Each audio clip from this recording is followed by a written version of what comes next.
look like bruja. So I'm just gonna take you along with me. Actually late na. It is ang gulo ng buhok ko and medyo basa pa siya kasi naligo ako bago umalis.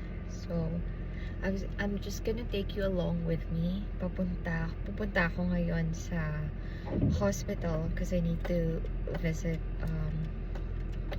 one of my patients, and ginagamit ko lang tong work phone ko for navigation kasi hindi ko alam kung saan ako pupunta. That is so loud. Okay.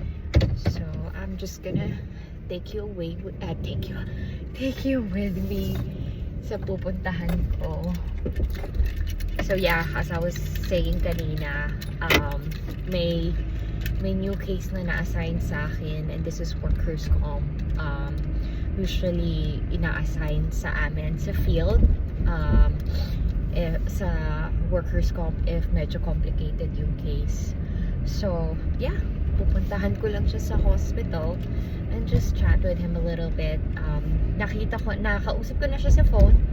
So yeah, I'm just gonna lay eyes on him and talk to the care team kung anong plano regarding discharge. Usually I coordinate the discharge from the hospital kung ano yung mga kailangan. But with this specific patient, it doesn't look like he need much because he will be discharged at home. And yeah, the usual usual travel ko.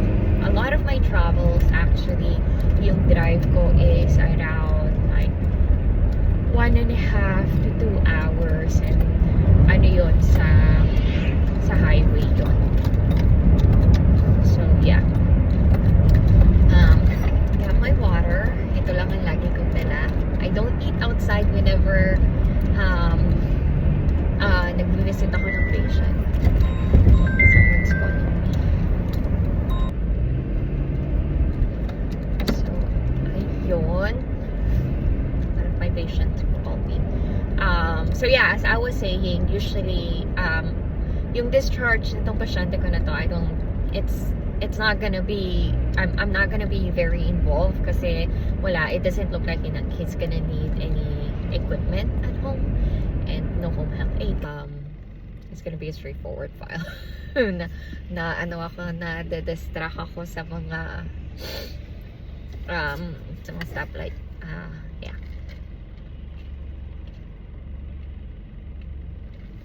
Oh, and usually pag nag-visit ako, usually alis ko talaga morning.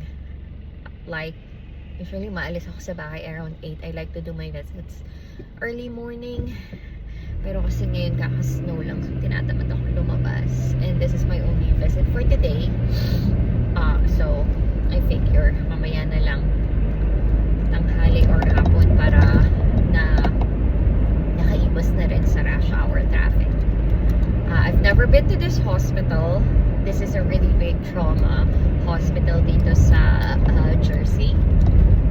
So, I will find out kung paano yung parking nila. Hopefully, it's not gonna be that bad. Yung pala, the mileage, the time I travel, nire-reimburse sa company namin. So the time I spent driving is paid. The time, the parking lot is paid by the company. And yeah,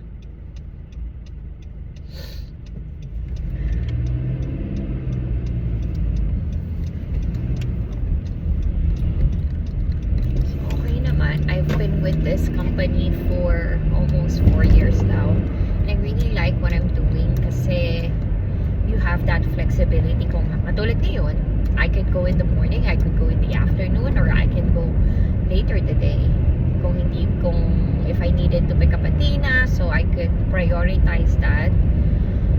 And yeah, that's why this job works perfectly for our situation.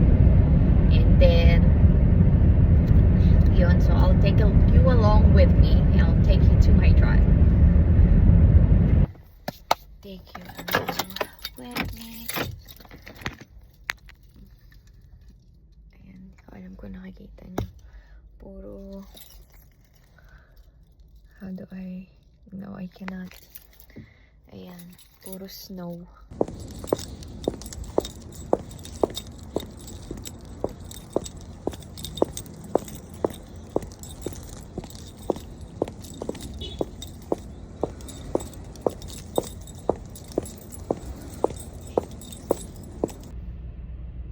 So, ayun, pauwi na ako. It's not so productive visit.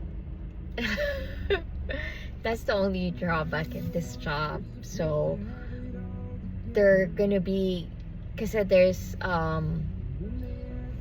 if they heard you're from workers' comp, and you're a nurse from workers' comp, if they heard that you're a nurse from workers' comp, negative agad yung connotation, from a lot of people, because they think na you're working for the insurance. Well, technically yes, but then again, alam mo yun, they forgot that we're nurses and we're here to help them. So yeah, so that's one drawback in this job. It's not always sunshine and butterfly dito sa trabaho na to.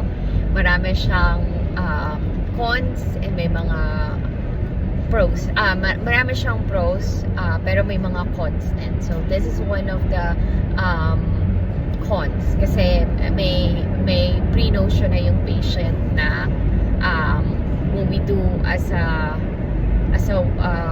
workers' comp nurse.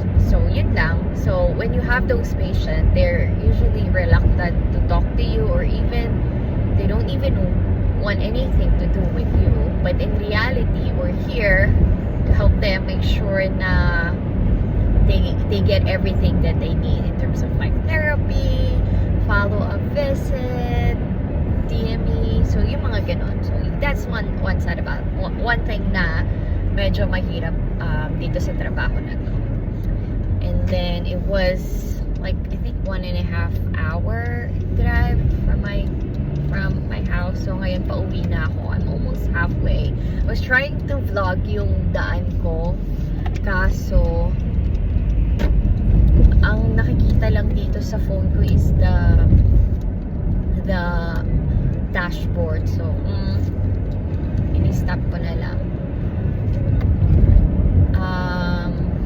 So yeah, so ngayon pauwi na ako. I think I'll be able to pick up Beb. So dadaanan ko na siya sa school. Tatawagan ko na yung asawa ko to let him know. So since I'll be there on time, I'll pick up Bebs and then we'll go home and then do some more work, because I think I have to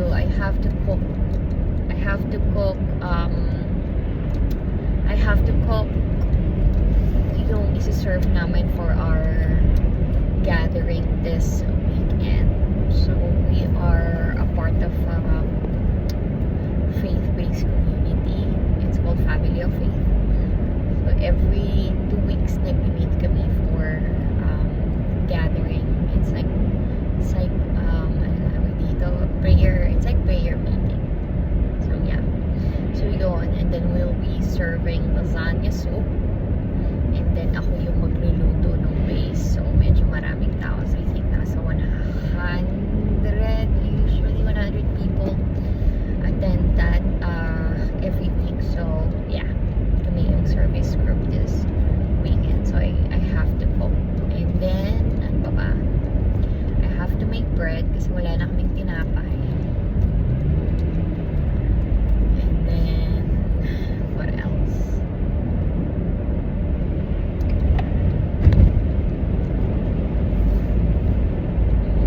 Wait lang. It's just so sad. But it's not always like that. I've had patients who was actually I still have those patients. I've had patients and I have patients who's always happy to see us, and we're very thankful that we're there. And yeah, it's a whole different type of nursing itong workers' comp case manager.